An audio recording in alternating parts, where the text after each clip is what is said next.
two times. Oh. Bloopers.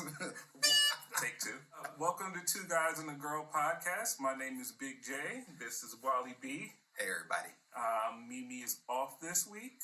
And we would like to welcome you to the Black Table Talk edition. Yes. Yeah, do our Mimi iron out the thing when we're nervous? Yeah, like smooth it out. You know, this little tick that she has.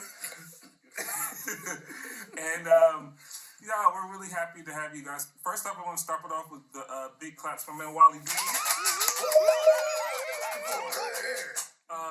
Because, listen, if you're just listening to the podcast and you are not, watching us on YouTube, you're missing out.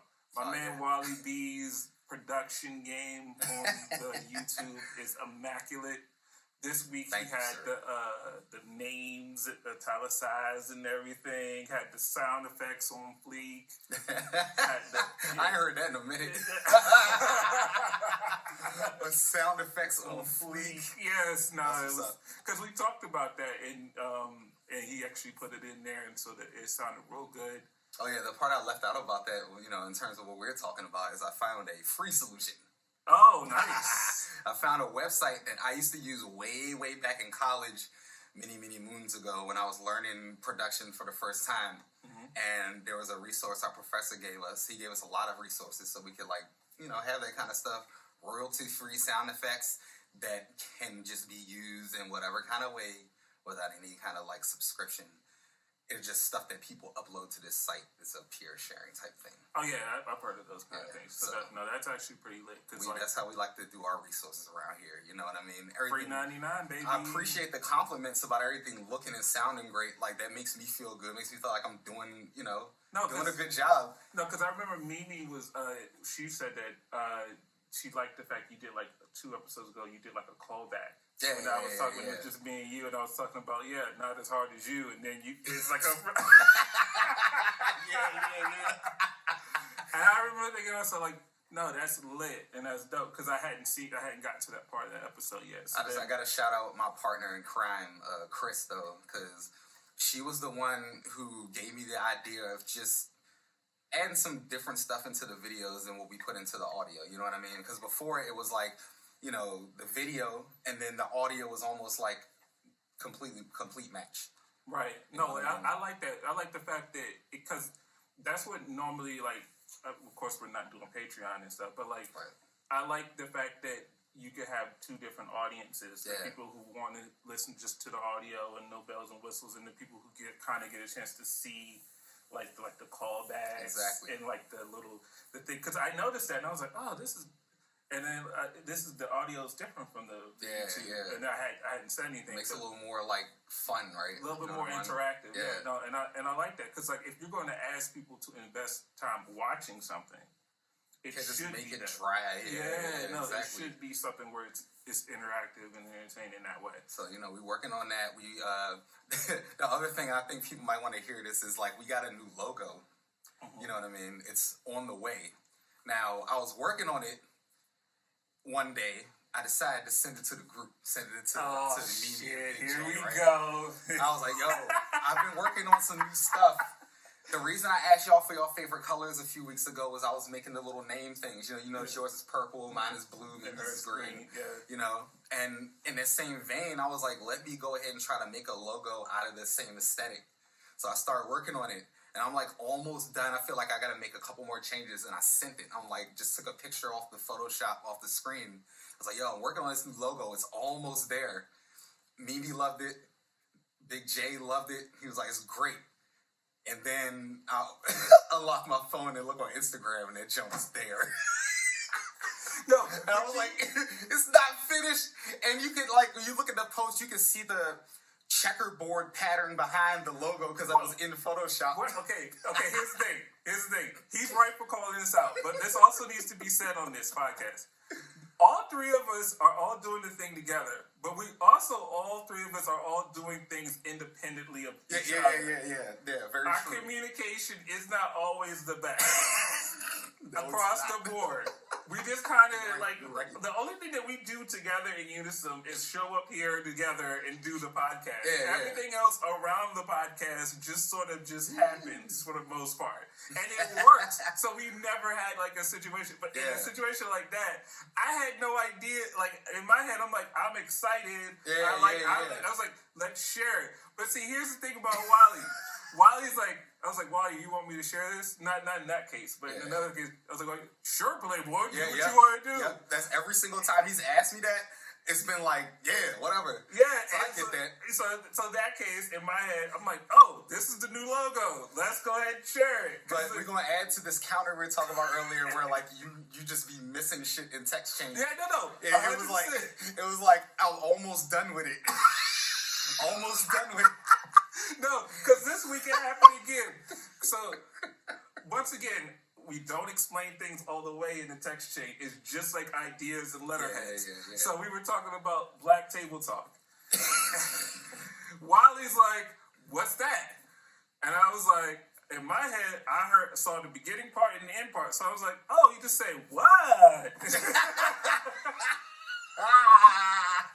My man was like, he came back with the, he was like, the topic for this Sunday. Yeah. And I was like, thinking like, you know what?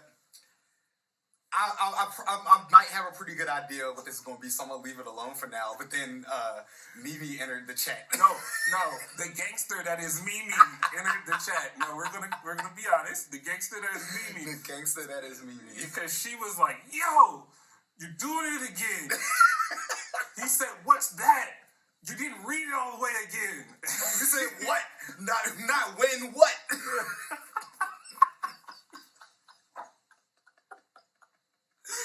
Shout out to you, Mimi, because you're right. And here's the part that makes it even funnier. I bowed out, like I tucked my tail between my legs. Stop texting. Yeah, I just like got out of there. And meanwhile, his question was never answered.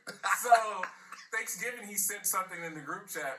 And I was like, yo, that's funny. And he's like, yo, so by the way, about this whole Black Table Talk. So can what is it? It is it.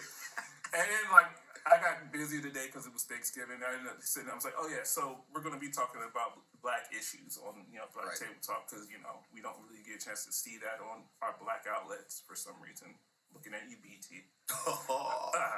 Have like a little BT banner. Like that's a we ain't gotta even dive into BT. That's simple. There's a Viacom company. You know what I'm saying? Like about the money, huge broadcaster. Yeah, that's about it. But if you're gonna name it something, and you're gonna get in business with other Black creators, I would have much rather than name that channel something like with the thinly veiled racist, like, the Urban Entertainment Network or some shit like that. Like UPN? Oh, man, damn, that forgot about that. Yeah, basically. I would have much rather them, like, play up the pandering and the naming of that channel and shit because, like, the content that be on there a lot of time, like, don't match the name. No, and I feel like it's one of those situations where we'll talk about this on Black Issues because I do think there's a lot to unpack there. Yes. So now that we're done enough self-deprecating behind the scenes here, because like I'm telling you, just like what you see in front of the camera is not really what's going on behind the scenes of the camera at all. So we pull it together when we come here, but for the most part, it's kind of chaotic. But then it kind of works. Yeah, it works because we all have a great rapport with each other. Like all three of us. You know what I mean? There's not one part of the group that's like we all get along very well, and like it was apparent from the start. But we all are new at this.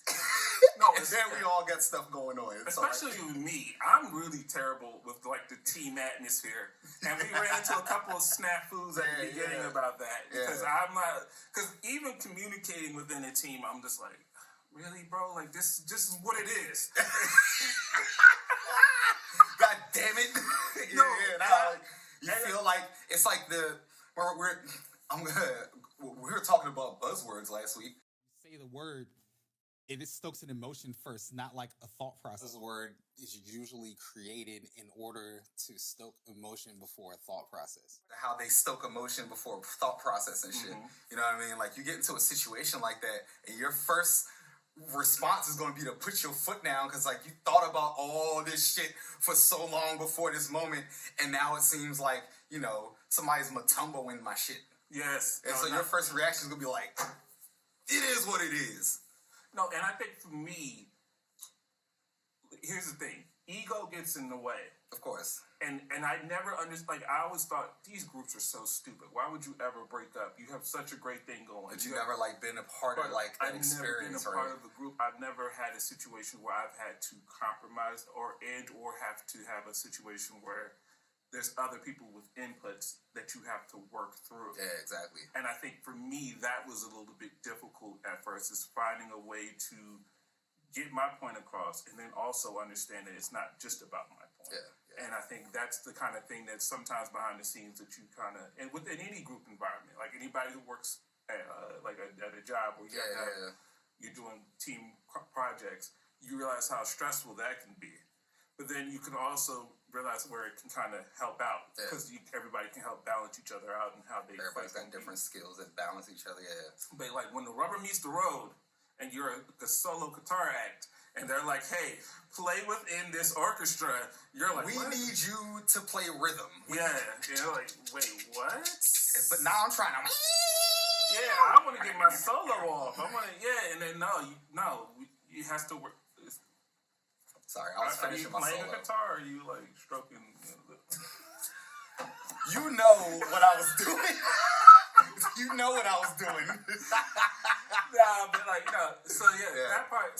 So I think for me, learning how to do that was probably the hardest thing about it. But then once I did that, it was a lot easier to mellow out and then make it about the collective. Yeah. And then once again, I learned to find out part of the reason why there's a new logo, which is I didn't want to be in the middle. Right, yeah. And that was part of the, like, a point of contention earlier on, right? Like, we all came into this and, like, Mimi and I assumed that, like, you know, you the star of the show. It was like your brainchild, you know what I mean? And, like, you didn't exactly want it to go that way, but that information didn't quite get to us. It didn't. No, you know what I mean? And outside people thought that too. And that also made, like, that also made you uncomfortable. Yeah, that made me uncomfortable too, because it was like, just because I thought about it and conceptualized it and, you know, put it all together, didn't mean I wanted it, like, because if that was the case, I would have found a way to make it just me talking Colin Cowherd style. Right.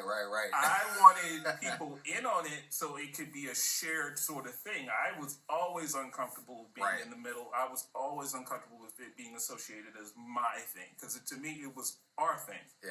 Because from the very beginning, it was compromised with just me and Mimi getting the first logo together. Holy. I didn't know how that went. I don't even talk to y'all about that. Holy. Because one minute, like, so Mimi, sorry. But, like,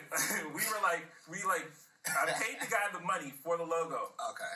She agreed. A day later, she's like, I don't know if I like that. I'm like, Mimi, the Cash App has already gone through. You can't just say. I mean, you can't, like, because. I guess it depends on who you're working with. Because, like, commonplace, if you're, like, a designer like that, commonplace practice is to, like, have something built into your thing where, like, they get a certain number of revisions or whatever. That's what he said, because that's what he was. But I was saying, because for me also, I had to learn about Mimi. Right. I always thought she was sort of like, if she said it, she was. Oh, that was it. Okay. But that's not her. Okay. She thinks about it a little longer. Yeah. I'm more or less like we cut once and we go. Got you. She's like wants to measure twice and cut once. I'm like, you know, let's measure once and then if we have to cut twice later, that's cool.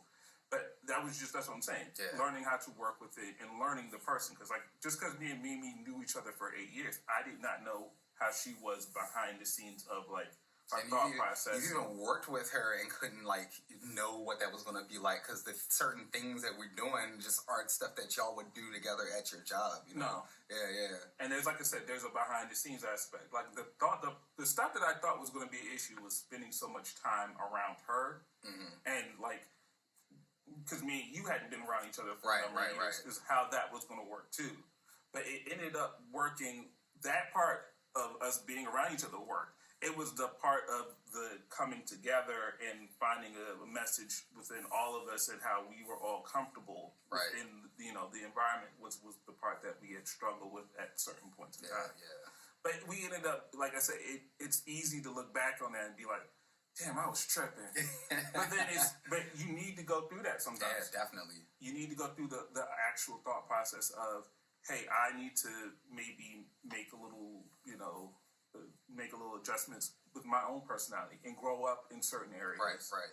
And then also, I need to also understand that sometimes just because, even though I was uncomfortable being in limelight, I was still carrying it like this was my show. That was the part that I could see was confusing. Right. I was carrying it like it was my show, but then not also being extremely uncomfortable with it. Because that's what I thought that was my expectation. But I was like, I don't even like that. Yeah. So here's where Wally, this is why I said, he comes up with solutions and doesn't really tell the group. So he's like, he did say that. So let me come up with a new logo. He doesn't tell us he's coming up with a new logo. Nope. He just kind of... I just did it. Yeah, he just did it. Which for me is like, to me, I like that aspect because it's like, it's proactive. I would much rather somebody do something. If it's all for the betterment of the show, I'm always down for what's better for the collective. That's usually how I operate because, like, it'd be one thing if I was like, what's y'all's favorite colors? And you guys told me. And then I was like, okay, so do you like a block font better or like something that looks more cursive or, you know what I mean? And then like start asking all these different questions and stuff like that. Like, nah, like I know what I'm doing. I just need a couple little details so I can finish it and I'm gonna just go ahead and do it. So like, yeah, you're right. When I was sitting around looking at something. Yeah, I just finishing our little nameplate things. And I was like, yeah, let me see if I could build this into like a logo, something similar. So I used the color that y'all gave me and I just started working. And then in like half an hour, I had something like really solid. And I was like kind of tinkering with it over the next few days. And it just kind of came about like that. Even though some people be like, dude, we're like 20 minutes in, they haven't talked about shit. But I do think it's informative to understand that there are, if you're invested in the show, like this is what goes on behind the scenes. This is how you, like some of the scenes you see last week where Mimi's talking about phones and stuff and snatching it. This is how we got here. Like the gold, like when the thing pops out and you're like, whoa, here's the magic trick. Like you don't get that without going to a situation where we had to go through, where we had genuine disagreements and got over them. And that's what makes it where everybody's that comfortable with one another. Makes everything around us a little more stable every single week. And it allows us to have a little more fun. So stuff like that happening, that just happened in stride. Like when we were recording it, it just happened. We laughed at it and kept talking. You know what I'm saying? It didn't really interrupt anything at all, and I just like it wasn't even a big deal to kind of edit and put together. That's just because we've been working on this. Yeah, and those are the things that come along with working on it. Like everybody expects everything to be easy. That's one thing Mimi says to me. She's like, it's not always going to be easy, Jay. Yeah. It's not always going to be where everybody's going to be 100% happy with everybody all the time. Because I'm 100% sure there were times where you weren't always 100% happy with me. Yeah. Mimi wasn't always 100% happy with me, and all vice versa. Like, shit happens. Yeah, and so we were able to then come together. So like you said, and we got back to have... The one thing about a show like this, or any sort of podcast, is the chemistry. Yeah, exactly. If you want to know when somebody's getting ready to break up on the show, keep the chemistry and peep how it goes left. Because once it goes left, you can't. It's hard to get it back, and it's hard to when you especially start talking about serious issues. Jump back into it ain't gonna work. So one thing that we've always managed is to just try to have fun here. Yeah, exactly. It's worked out. So getting to our Black Table Talk. So I had my main issue. I had a big issue about our culture, it's the only one thing, the Highlander thing of Black culture. Highlander thing. So you know a Highlander, they're like, there can be only one. Mm-hmm. So there can only be one funny comedian. There can be only one hot actor. Yep. There can be only one person through the door. And if everybody else that's doing the exact same thing has to then try to take that person out of the door. Yeah. No matter how you feel about Kevin Hart. When Kevin Hart came up and he became the hottest comedian / comedic actor, you notice everybody, especially within that field, started taking shots at him. Yep. And I was like confused by it because I was like, is he an asshole behind the scenes? But then like no one was saying that. Yeah, they were saying he wasn't funny. Yeah, exactly. Or he had a writing team. Yeah, or he had these other things that had nothing to do with how he personally interacted with you. Right. And I thought to myself, I'm like, why the hell do we do that? Like within that event, it's almost like, I guess it kind of goes to slavery. It's like the people out in the field envy the people in the house because they feel like their job is easier. Yeah. And because they feel like, oh, the people in the house aren't trying to work towards getting us in the house too, or making situations better for us. They just getting in there and then chilling because it's comfortable. Yeah, and I think with Kevin Hart, and like I said, he's done a lot of other stuff as far as with his own personal thing. Yeah. But within his thing within the community, I think he has his own production company now. He has Heartbeat Productions. Major amount of people on, yo. Yeah, and same thing with Tyler Perry. Tyler Perry's another person who gets a lot of crap within the community for certain things. Yeah, like his wigs on his TV shows. Wigs or the insane plot devices and drinks. Yeah, or a lot of black men don't like him. Yeah, that too. And that criticism is fair. I think that is because he has a problem depicting black men in a strong, in a not a toxic way. Yeah, I think it's a thing where like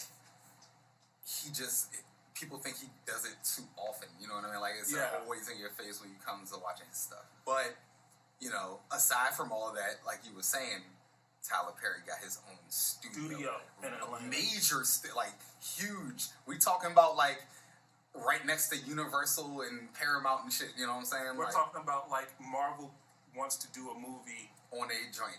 Yeah, yeah, and he's a partner in that. Yeah. That's how big Tyler Perry's and Tyler Perry built that studio on it. That studio used to being on slave ground. Yeah. Yep. And he got on stage and he said that, and it kind of stayed there. Because I guess people couldn't understand what all that happens, how much business that brings to the Atlanta area. Right. Because Atlanta is black. Yeah. Georgia is white. Yeah, Atlanta is black. I remember seeing the election, looking at the little maps. All that blue, just like one place. Yes. Like, yeah. No, like Atlanta is black. Georgia is white. And you get very rural very quickly once you get out of Atlanta. Oh yeah. So when he builds that there, hairstylists, makeup artists, all get an opportunity, get a chance to eat being there. All his assistants, all those people, all the crew members from all the different productions going on in them joints. Yeah, and especially during the pandemic, where he was able to quarantine people and make it an insular community. Yep. But like I said, but we get a crab in the barrel mentality where we gotta pull him down. Yeah. And here's my thing: we determine the cool. People like KFC needs, Sweetie needs Meg Thee Stallion in order to sell things. Yeah. So and I've said this on the podcast before, so if that's the case, then why do we need to tear down our people prematurely before the greater public is ready to do it or wants to do it? It's, you ever seen that show that Kenya Barris had on Netflix called Black AF? Black AF, yeah. Alright, it was basically like if ABC signed him to do Blackish, but they let him do it HBO style. Yeah. You know what I'm saying? Every single episode had a name on it that says something, and then because slavery, And like one of the common things throughout that show was like, I know I keep saying everything goes back to slavery, but it does. You know what I'm saying? A lot of people hated that though. Yeah, I know. But a lot of people in our community hated the F out of it because they couldn't relate to it, or what's her face? Rashida Jones, too light skinned.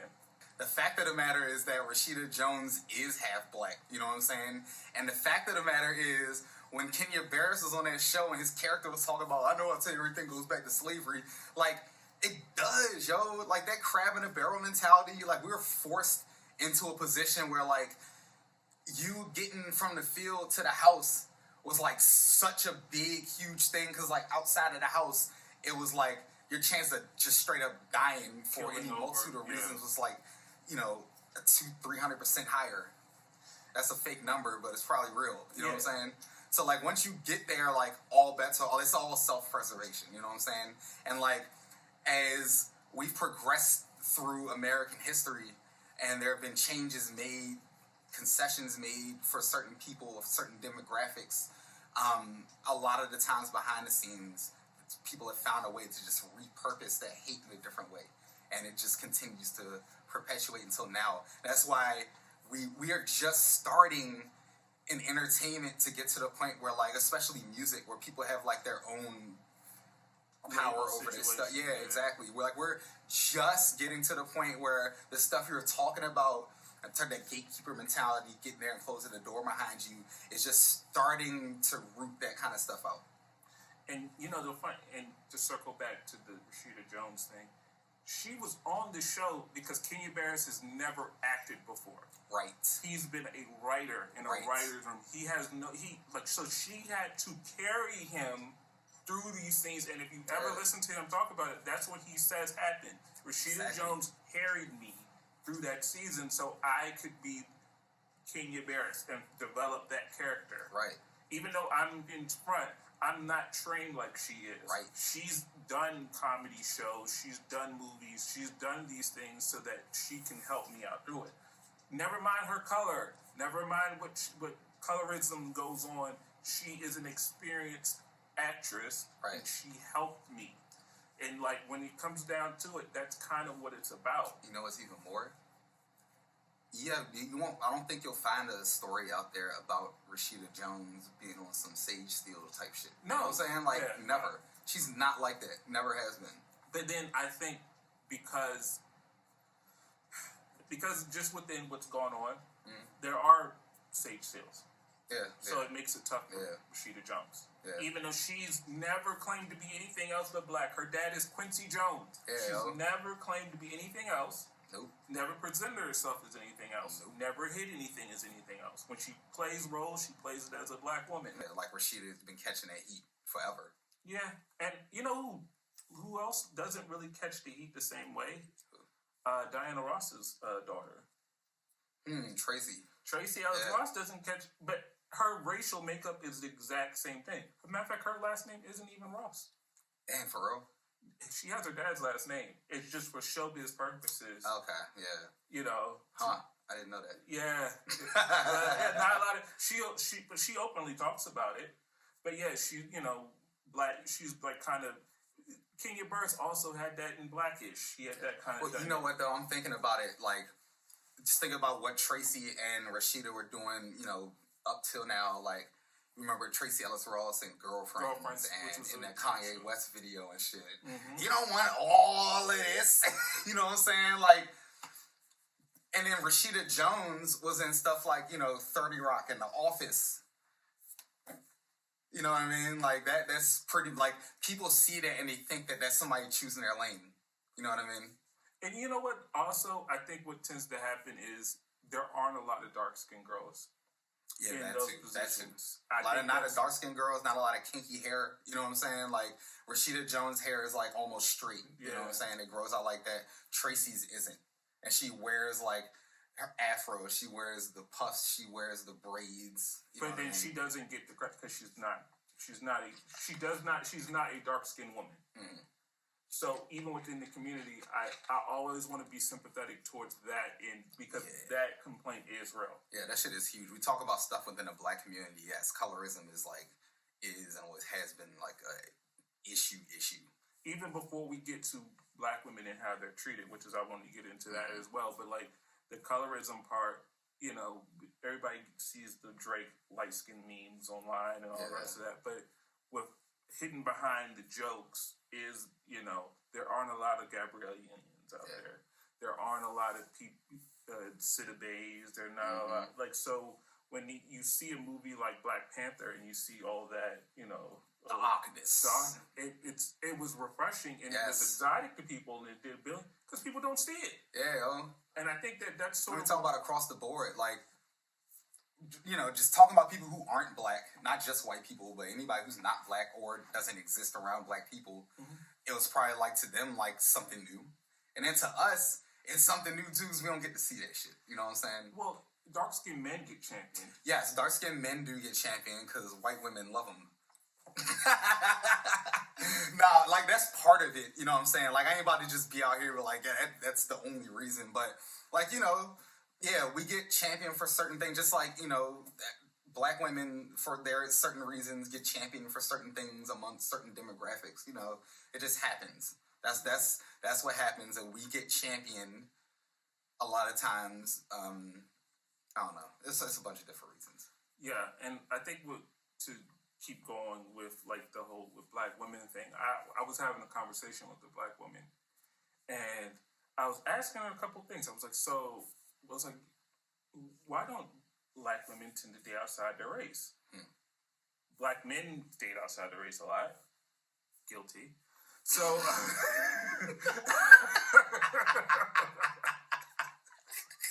that's funny as shit. Guilty. But like, why don't black women? And she was talking and she was being honest. She was just like, I don't get approached by other races. I get approached by black men, but I don't get approached by. And I made by other races. I made the crucial mistake. I was like, well, do you look approachable? Not understanding. Yeah. Blind spot. Yeah. Didn't see. Here's the thing. Just didn't get that shit right. Did I completely screwed up because that then stoked the thought. Why I always gotta fix my face for? Why I always gotta look approachable? Why I always gotta? I have to. Well, you want me to smile now? And I triggered her. Yeah. I didn't mean to trigger her. Yeah, exactly. I was only thinking about. Are you giving play to that guy? Because for the thought process is for the guy to come and approach you. Are you giving signals that that's okay? Yeah. But I didn't realize by saying what I was saying that it was triggering for other reasons because black women always get the RBF label or the rest of these things, and it's like that's not what I'm saying.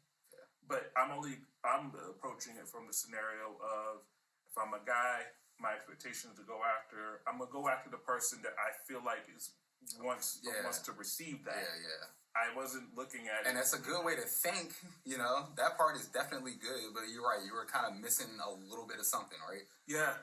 But then I can't speak from that perspective. I'm not a black woman, right? So I would miss that, and that would be a blind spot for me in having a conversation by talking about what's going on in a woman's face. Yeah. Because then you know. Because I'm allowed to look however I want. Right. You're allowed to look however you want. Right. That's not the case all the time. And like I said, there are things within how we deal with each other as black men with black women and because I was also talking to her about like, you know, one thing that we commonly hear amongst our friends is like not necessarily our peer group, but just in general. Is being at home. With black women, sometimes it's like that environment being a little like tense and being like, you know, like damn, I gotta go home. I don't really want to do that because you know, wifey's saying XYZ, and I just kind of want to just chill, and, you know, that kind of thing. Not understanding that, she's fighting the world just like you are. Yeah. She's fighting. You know, people doing microaggressions and all the rest of these things like you, and like you can bet your bottom dollar that she's dealing with more. You know what I'm saying? If y'all a black couple, black man comes after his hard ass day at work dealing with all these bullshit. You know, he gonna be mad, but like, you know, she had to deal with all the same stuff. And then on top of that, she's a woman, you know what I'm saying? And being that combination of being black and a woman be knocking you down to the bottom of the totem pole in terms of how just you get treated in general, you know what I mean? Whether people are intentional about the shit that they do to you or not. Right. And nobody really, like, you gotta think about that shit. You know what I'm saying? And then as a black woman, you've been taught since you was a little girl, you gotta uplift the black man. Mm-hmm. Yep. You always gotta stand behind him no matter what, right? Yeah, and we haven't been taught that. Right. We're taught that we're taught that we need to always appear strong. We need to always appear like we're in, you know, like we're in control. Mm-hmm. We need to make sure that we're not crying, like stuff that we talk about in this podcast. Yeah. But we weren't always taught to value our black women the same way that they are taught to value and uplift us. Right.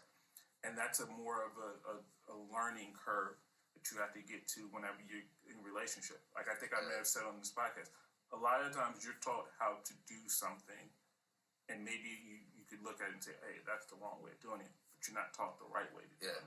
You just kind of lost after that. Like, yeah.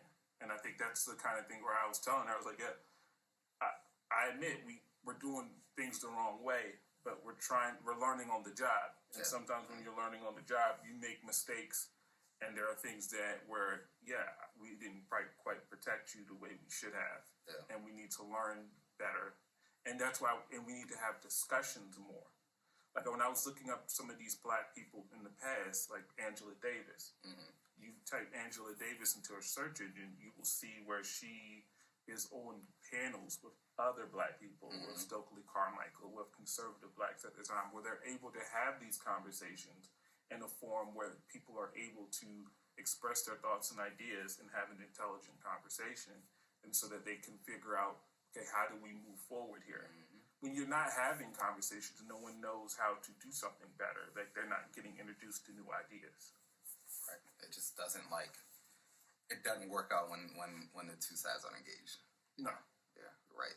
You know, I kind of like, I want to say a couple minutes ago, I empathize with the thing about black women just not being able to be, you know what I'm saying? It's like a lot of times they'll get accused of doing some shit that they weren't even thinking about just because of like the way they look, you know what I'm saying? And, you know, it's, for me, people have always approached me a certain way because they think I'm a certain way because, I mean, look at me. You know what I'm saying? Like, I have people that, you know, I don't even know randomly in public will come up and talk to me and just start, like, cussing and shit and try and dap me up all, like, you know what I'm saying? Like, you know what I mean? Like, just because it is. And, like, I don't really, like, dwell on it or anything. I kind of move forward. But it's a shame that shit happens. It's not a huge deal, but, like, it happens all the time. You know what I mean? I don't know whether it's because I'm lighter skinned or I have glasses, but everybody always wants to treat me like Theo Huxtable. No. They'll be like, I have my AirPods in, and so I'll be on the phone. AirPods. AirPods. What's up? Nothing. I was just, I didn't know you had AirPods. My Raycons broke. So. Oh, okay. All right. One of them broke up. You know, I like Raycons. Shout out to you right there. Black business, baby. Yeah, black business. Just don't be ripping nobody off. Go ahead. Don't be selling like indestructible. Just call them like almost unbreakable or something else. Or bendable. Flexible. There's a ton of different adjectives. Unbreakable ain't the one, boss.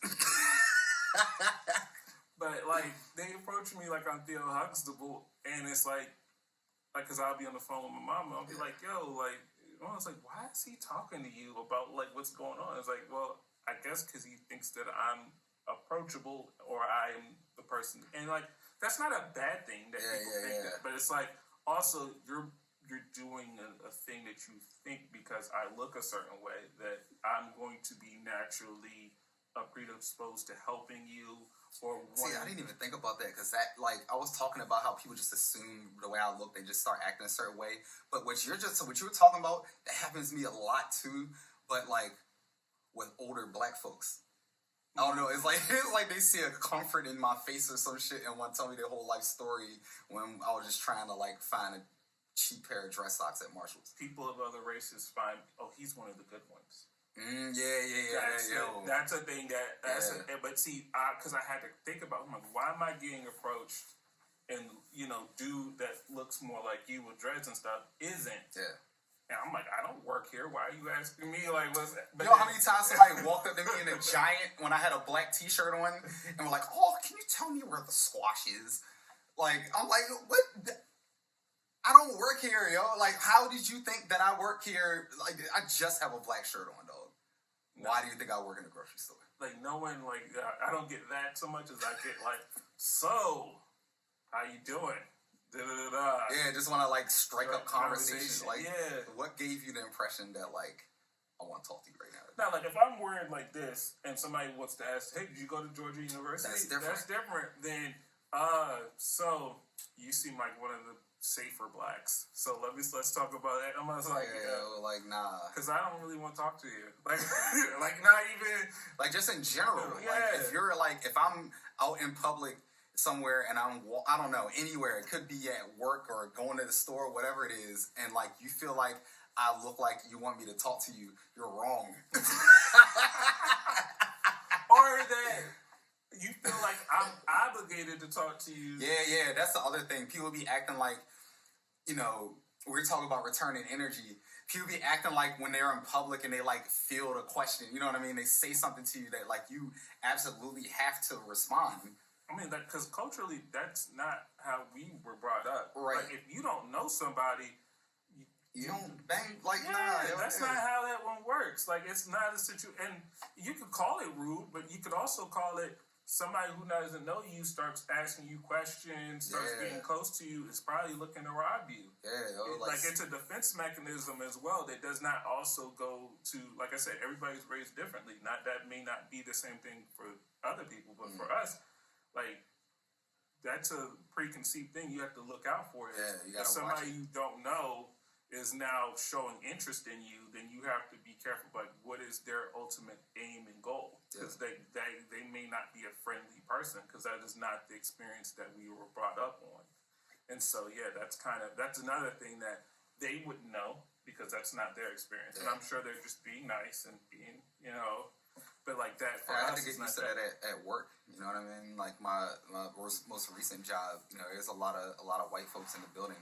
Everybody's cool, but like, there are times where people just like kind of start striking up conversation and asking questions that just made me feel weird, yo. I'm like, why are you all up in my business? And like, they didn't really mean nothing by it. We at work, so I had to learn how to relax that. You know what I'm saying? But like, when we talking about random people. This is when I first got to work, so I didn't know anybody, but I got more comfortable with them. When we talking about, like, out in the world, like, yes, those rules 100% apply. Like, I'm not none of that. Unless it's necessary, don't. Nah. No, I'm like that at the job. We both know what the weather is. We're outside, right? Yeah. No, but you know what's funny? I'm like that at work, too. Because, like, I'm cool with having general conversations, but, like, okay, let's say somebody wants to ask me where I live. Ears perk up. Yeah. I'm like, I live in Fairfax. Oh, okay, cool. So, where at? Yeah, exactly. See, where's that next step? I'm like, why? I'm like, yo, here's my thought process. I'm like, one time I did say this. I'm like, you lining me up? I'm what? What do you mean lining you up? I'm like trying to get me robbed. And they're like, no, I'm because I live at I want to know if we stay close. I'm like, oh, okay. You're not a threat, right? But you're presenting yourself as a threat because you're asking specific details that someone who could do me harm, right, would want to know. And that's what black folks be operating like, and like it must be nice. Yeah, exactly. It must be nice to not think that way. I have a coworker who. Me and her are cool. She used to tell me about her because she used to travel a lot. She's big into traveling. And I think she moved to a couple places in Europe. She lived in Australia for a little while. And she was telling this story about they were bar hopping and stuff. Mm-hmm. And she ended up getting in some dude's car, riding in his trunk. from this country to into Belgium. I forget where they were. She was in the trunk. In the trunk. So she was smuggled? And everything was just cool. Like the situation was, oh yeah, we're going here. You guys want to come? They got in the car. We don't have that much space. I'll get in the trunk or something like that. You know what I mean? Like, who do you know that would really just put themselves in a situation like that? You know what I mean? It's somebody who just don't have that fear mechanism because they don't really haven't shown that it hadn't been shown that they need it. No, yeah, or it's like it hasn't been a necessity for them to have that kind of fear, and that's why I think when people start talking about two different Americas, it's not just where you live, it's not just what clothes you have, or how you wear your hair. My coworker is white. I don't know if I mentioned that. Yeah, well, when she said she was going to get in the car, in the trunk, you didn't need, you needed to do a Where's Waldo on the race. Like, people knew you were talking about a white woman. No black woman's getting in the trunk. Yeah, I guess that was my whole point. Yeah, no, I gotcha. didn't need to say that. Yeah, no, but, like, I think it's also a mindset. Yeah.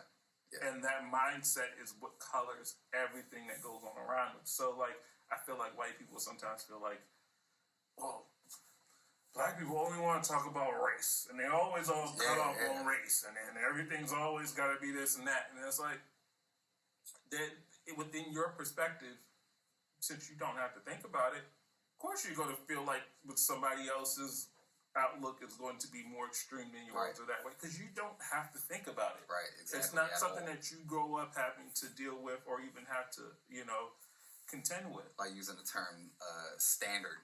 You know what I mean? Like, white people are just viewed as standard because it was set up that way for them to be the standard of people. You know what I mean? Especially in this country. So, like, anything that's not standard, like you said, is automatically colored with something else. You know what I mean? Well, remember when I was the other week, I literally just didn't know that people ate Popeye's turkey. Oh, yeah. I literally just didn't know that. Right. So it was foreign to me. Right. I had it and it was good as shit. But like I'm saying, within that context, if you don't know about something, you're not gonna. You'll just assume it's not happening anywhere. Exactly. Yeah. Versus it being a situation where no, you just haven't been exposed to it. Haven't seen it yet. And I think the one thing that I will say that has changed or changing is I think that white people are starting to open themselves up to the possibility of not necessarily being wrong, but there's more out there than that's been shown to them. Yeah, exactly. Yeah. Because I think that before they were on like, oh, Nelly's successful. He's doing songs with other country artists. Mm-hmm. Everything's fine. Yep. We're just talking about I seen the clip from a comedian. I forget his name, but he was basically like, damn, what is his name? Yeah, I'm gonna figure out later. He was like, Donald Trump did the most out of any president for civil rights ever. And then there was like a long pause. The whole audience was quiet, and he was like, he didn't do it on purpose. But he was talking about how, like, Barack Obama became president, and all the moderates on either side were just like, oh, wow, like, this is great. Black man's president, racism solved. You know what I'm saying? I think he's set that situation back. Because so that's all I'm getting to. He got to be president. People were like, oh, God, everything's cool now. And then, like, Trump came behind and was like, nah. And he, like, went the complete opposite direction. And what that did was make so many more white people aware of this stuff that they be aware of now. You know what I mean? That's the joke he was making. But, like, pre-internet and stuff like that, when, like, information wasn't flying around in a viral fashion and there were way less places to get information from, like, people be stuck in that mindset as a white person for their entire life, and it would never change because there's nothing that would tell them that there's anything actually different. And this is why they don't think that there's a need for any sort of critical thought process in general. Right. Because to them, their outlook is, I have black people who work with me. They're in the same exact spot as me. They're not subjugated or any of these kind of things. They'll say stuff like, they'll try to, like, give a solution to a problem, but it'll be a blanket solution that's supposed to fix an issue over multiple demographics of people. You know what I mean? Like, they'll get angry when you say something that that lends to the fact that black people need a certain solution for this problem that they have because they're black. You know what I'm saying? Or the Hispanic person needs a certain solution. When people use the acronym BIPOC, BIPOC. You know what I mean? Like, I refuse to learn what that means. You know what I mean? Like, you cannot just lump people together like that. And I get, it's a easy way for people to digest what you're talking about. But, like, I really don't know what that drink means. I will not learn it. Because, me personally. Me personally. You know what I mean? Like, people of color are not all the same. Exactly. We all have our different issues, and there are issues that all of us deal with collectively. But there's a lot of stuff where, like, the shit's individual. You know what I mean? Well, I think that's where I don't know how deep you want to get into that, because that's a conversation too. Mm-hmm. But because we're not all the same. Mm-hmm. And I'm not here to divide anyone or make anybody feel any sort of way, because you should always be proud of what you are. Right. For a Hispanic person, you're not black. Right. I get that's cool to be. I get we're trendy. Yeah. You're not black. We'll dive into that really quick. I'll dip my toe in. You know what I mean? Because I'll think about a couple things. Like, if you're a Latino person in this country, you deal with certain stuff because of your race and the way you look, right? Just like Asian people and just like black people, just in a different way. But when you talk about folks that have lineage, they may have like immigrant parents or grandparents who immigrated from Central or South America. Shit up here is bad with like the way they treated black people. But like down there are countries where leaders literally try to like erase black people. You know what I mean? There was we're going to talk about two countries because they've come up on this podcast before. One of them is Uruguay, one of them is El Salvador. Okay. Uruguay, when Danielle was here, she was talking about, what it's like down there and how you probably get off the plane and see a whole bunch of people that look like Mimi. You know what I mean? And we're like, okay, there's a lot of like European looking people down there. She didn't get into the why that looks exactly. See, and that's an important part, because things. Uruguay didn't look like this before. There are things that had to happen for America to look this way. Right. So, like, same thing happened in El Salvador. One of those places where they basically outlawed interracial marriage, banned all immigration except from Northern European countries, with the plan to boost the whiteness of the population. You know what I mean? Same thing happened in El Salvador. The reason I brought that up is because there was a dictator who took power back in like the 30s. I think his last name was Marquez. But basically, he did what the Chinese president just did a few weeks ago, where he tried to like basically rewrite the annals of history.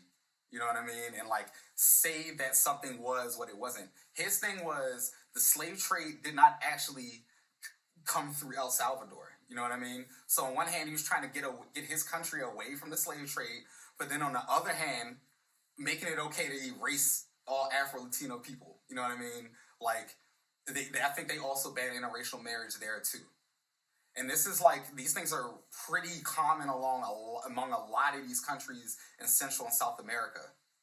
So when we go back to like Latino people, and a lot of times they're subject to the same kind of mindsets that white people are.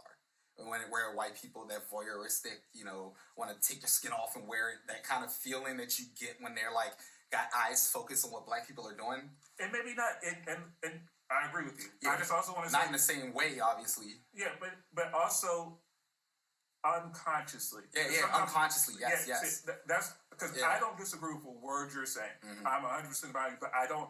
Most of the time, it isn't like something you're right. I see what you're saying. Yeah, because it's not because a lot of the times, and like I said, unconscious bias is not the same as conscious bias, right. But it's treated the same, right? But that's why and that's why you have to call it out, right, so that people can know you're doing it.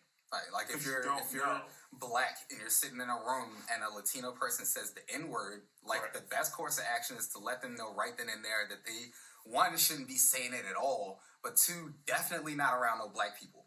You know what I mean? Because it's disrespectful as shit. Yeah, see. Here's the thing. But the mindset that got them there, you know what I mean? Like we just went through this whole history. You did exactly. You got them to where you did. That was great what you did, because you you told people why that wouldn't be okay. Right. Just like I'm not comfortable with little Tekashi 6ix9ine running around. Right, exactly. That. Yeah. But here's the thing. The fact that people were more interested in him not being a gangster versus not like, what the hell is that little Hispanic kid running around saying the N-word for? Right. Nobody was checking that. So when no one checked that publicly that way, because they have a whole bunch of people that they talk to and they say that, people think that it's okay. Yeah, exactly. And I think that's where the problem is that there wasn't enough people being like, wait, him trying to be a black gangster from Brooklyn is a problem, but him saying the N-word is also even bigger problem because we don't even know what context he's saying that in. Right. And he could easily be saying that in a disrespectful way, just as easy he could be saying it as a term of endearment. So he shouldn't be saying it at all. Yep. Especially based off of what we all know there is. Hey, listen, and this is a personal thing. I used to have a friend, that was El Salvadorian. And she was like, I was like, hey, you date a lot of white guys and stuff. Mm-hmm. And she was like, like it's really acceptable to bring home white people, based off some of the things that you were saying. Yeah. And she was like, yeah, we and you couldn't date.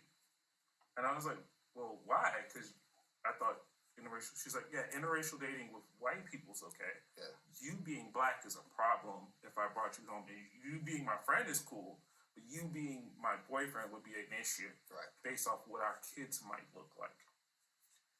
That's the kind of stuff. It makes you feel really weird when you hear that kind of stuff. But then you got coworkers that are from the same country or whatever that be just letting the N-word fly all the time. You know what I mean? And I'm guilty of not correcting people in the past because it's just a lot. You know what I'm saying? Black people are guilty of allowing that word to just exactly in general. That's why it's confusing for certain people because certain people will allow it. Yeah. And it's like, no, you have different views on that word. Mm. I don't think we should say it anyway, because even within the text and stuff, I call you king. Yeah. I want people to refer to you in that, when Mimi looks at that, he's not referring to him as my N-word and all the rest of that. He's referring to him as king. Right. So if we determine the pool, then I want her to determine, this is how they interact, and here's how I should see him. Right. I don't want him to see it as a nigga off the porch. I want him to see him as... That makes sense. You know what I'm saying? But exactly. You can have a different opinion on that. Right. I'm not here to... I'm just telling you who I'm rocking with. We ain't butting heads about it. Yeah, you know what I'm saying? But one thing we do agree on is who shouldn't be saying this shit. Yeah, but we could have different viewpoints on how it... I could say I don't think anybody should be using it. You could say it should just be black people. But people shouldn't be using that term that definitely... If you have questionable things within your own culture, when it comes down to, especially Afro-Latinas. If you treated Afro-Latinas well, the Hispanic community, I would have no problem. Right. But there's literally a whole entire culture of, erasing black folks from populations. You know what I mean? You cannot ignore that shit. I know. They always this is the Black Table Talk conversation. This is the Black Panther Talk conversation. Yo, I already know how this is gonna go. It's funny. After we kind of cleared up what was going on this week, I was like, I'm gonna wear a black turtleneck and a beret up in this jump. We should have did something like that. I was, you know what? I had my BLM sweater at work. I was gonna do that, but then I forgot it, so I was like, shit.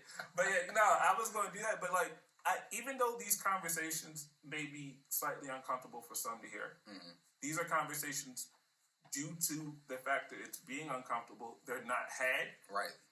Makes people under a false sense of security or a false sense of understanding. Right. And that's kind of the reason why I wanted to do it, because there's not enough outlets people have platforms that are much bigger than ours that don't take the time to have these conversations. Yeah, they'll step around it, maybe try to weed it in a certain way so it doesn't hit people in the face that hard or something. I don't know. It doesn't want to hurt people's feelings, which pisses me off all the time. F your feelings if it gets in the way of the truth of what's actually going on. Because we talking about racism, right? The fact about racism is that it don't have anything to do with anybody's feelings. Like, that's a lot of the mistake a lot of white folks make when they try to like flip stuff around on black people, reverse racism and stuff like that, is they're always coming from a place where their feelings are hurt. We not coming from that place, yo. Like, racism denotes that there is a superiority among a certain group of people, right? And so when black people say stuff to white people that they think is racist, it's really just them being an asshole. It's mean, it's hurting their feelings maybe, but it's not racist because there's not one country on earth where black people are superior in that way or seen as superior, and there's also white people there. Yeah, no, there's, you know what I mean? There's no Wakanda. There is nothing like that. Like, almost every single country on this earth was colonized, you know what I'm saying, that didn't have white people already in it. And none of those countries that still have white people in them have, like, a black supremacy, an actual black supremacy, you know what I mean? Like, none of, like, it does not exist. So when you talk about racism, it's about the superiority and the way that whiteness is viewed. It has nothing to do with anybody's feelings. And also, when that place did exist, they burned it down. Yes. We talked about yes, we did. There are, and this is why I'm glad we were able to have I meant to mention last time, because, you know, we always talk about TV shows on here. Watchmen, that series, that one season series that was on HBO with Regina King. Mm-hmm. That was the start of the story. It takes place after the, like, Watchmen movie, that storyline or whatever, years later.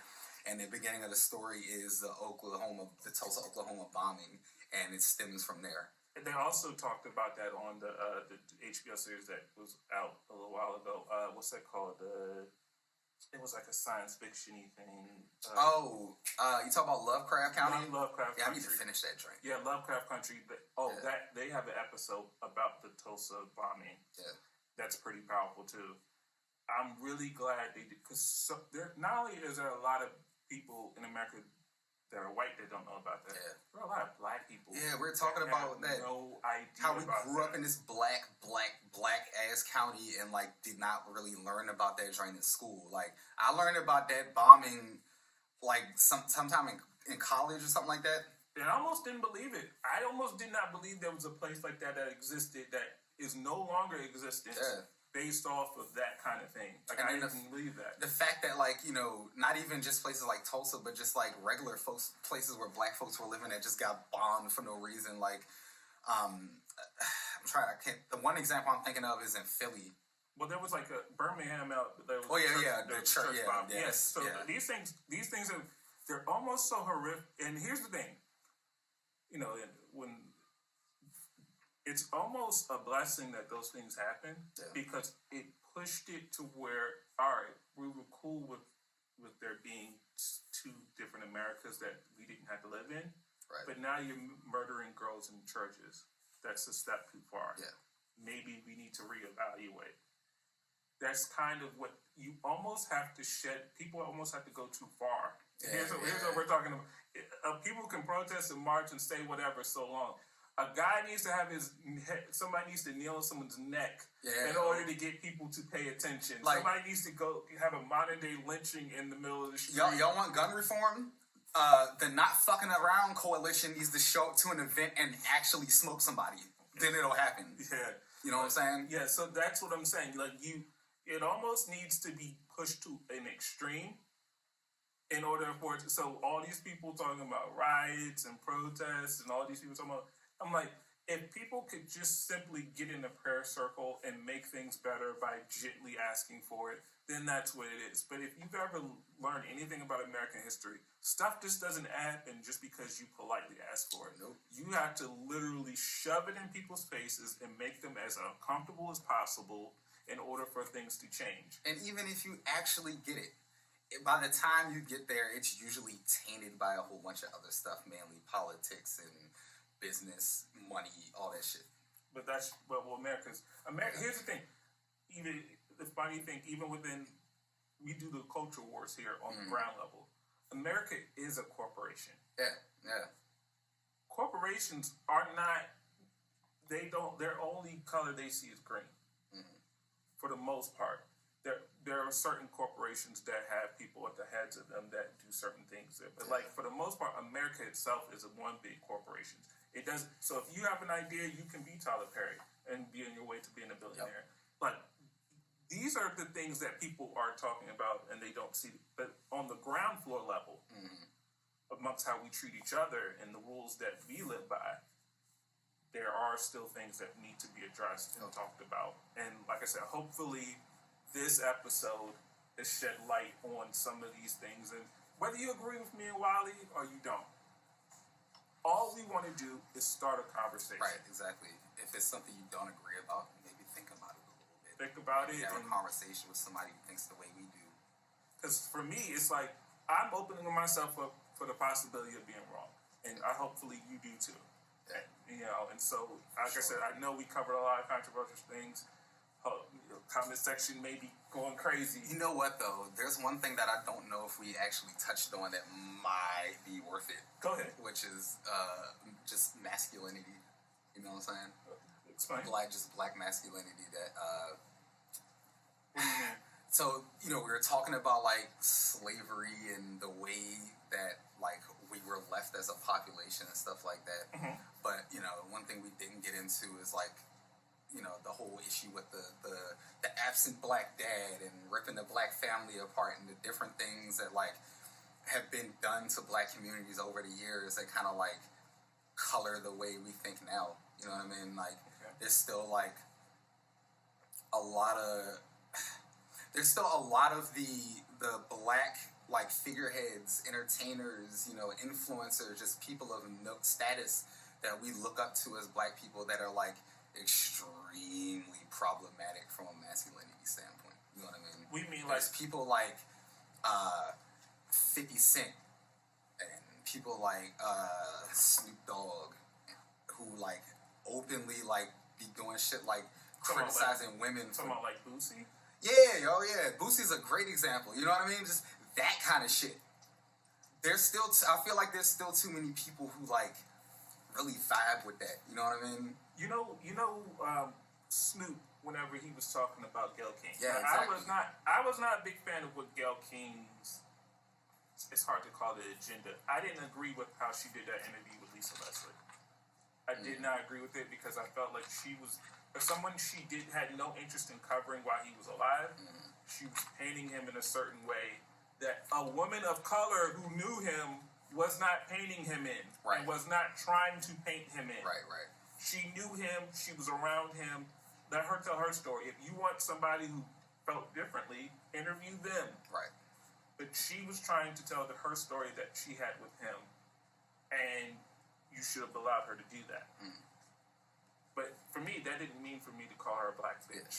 That's something completely separate. Exactly. And that's what I'm saying. Like, because she's a black woman in America on a very white show. Right. And even though I may have disagreements with how her and Oprah have done certain things as far as depicting us as black men in the past, that does not mean I have now full license to disrespect her and all the work that she's put in. Because even aside from the work that she's put in, I understand from Oprah's standpoint why she may think a certain way about men. We'll let everybody go and do their own research on that. But, like, you know, that's something you got to keep in mind. Now, Snoop, like, he's an asshole, yo. And, like, he's done that shit to multiple people. He's done it to Kim Kardashian multiple times. You know what I mean? Just be talking trash.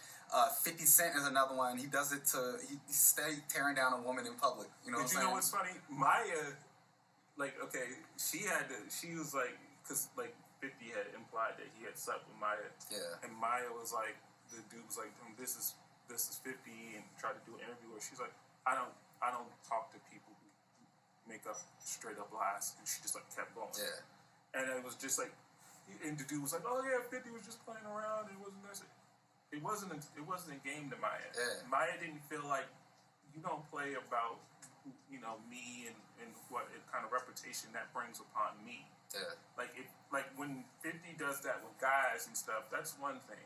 But, like, if you have an issue with another man, why you need to go through a woman in order to prove your point or make your point? Like, women are objects and pawns to that reminds me. Snoop was talking trash about Kim Kardashian around the time like Kanye. One of them times Kanye was going off on like I think. A matter of fact, no, I think it was a time when he went to the hospital like in the middle of his tour, and like everybody was making rumors about like what actually happened. And one of the things Snoop did was get on and try to trash Kim Kardashian. Pretty sure he trashed Khloe Kardashian when the whole thing with Lamar Odom and the herbal Viagra and the cocaine and all that stuff happened. Blaming it on, like, we gotta, like, there's a problem that, like, I can't even say how much of us, like, think that way or do things like that, but it's too many. You know what I mean? There's a reason black women are out here, like, in droves just, you know, deciding to write off black men completely and just not interact with them or not date them. You know what I mean? I don't know how many of us it is, but the fact that that's happening means that it's too many. I was having that conversation with this, and I'm like, I'm so sick of hearing the N-words ain't shit thing.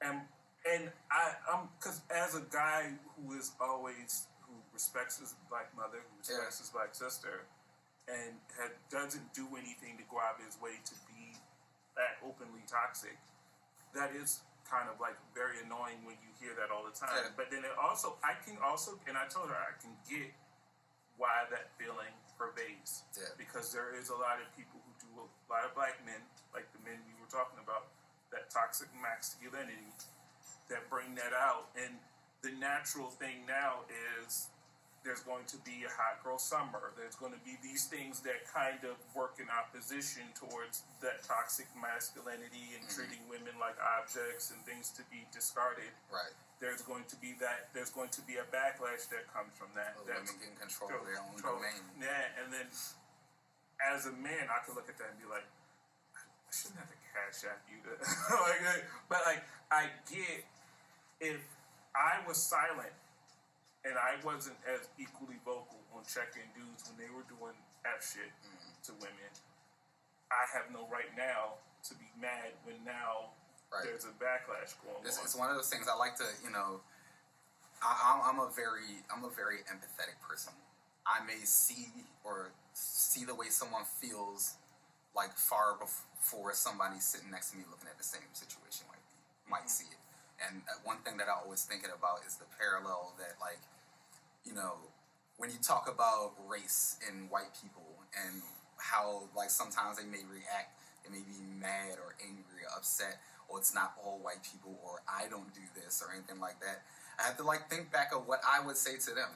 You know what I mean? Like, I get that you're upset, but if you're not doing the stuff that I'm talking about, then I'm not talking about you. I say white people because it's a lot of y'all. But if you're not doing it, you do not need to take offense, right? You just need to know that, like, this is a problem. No, that's true. Yeah. You're right. And maybe where me taking offense is maybe I may not have done things to that same degree, but maybe I'm a reformed F-boy. Yeah, I mean... And being a reformed F-boy, I don't want to always be reminded of my F-boy tendencies. Yeah. And I guess, like, part of the growth process in that is just like, oh, that shit has to roll off your back when you hear it. You know what I'm saying? Like, if you're in a situation and somebody says, niggas ain't shit, whatever. There's nothing that needs to really be really said after that, because, like, the person saying that is saying that because of her experience. And in her experience, niggas probably ain't been shit. That don't really got nothing to do with you if you ain't dated her before.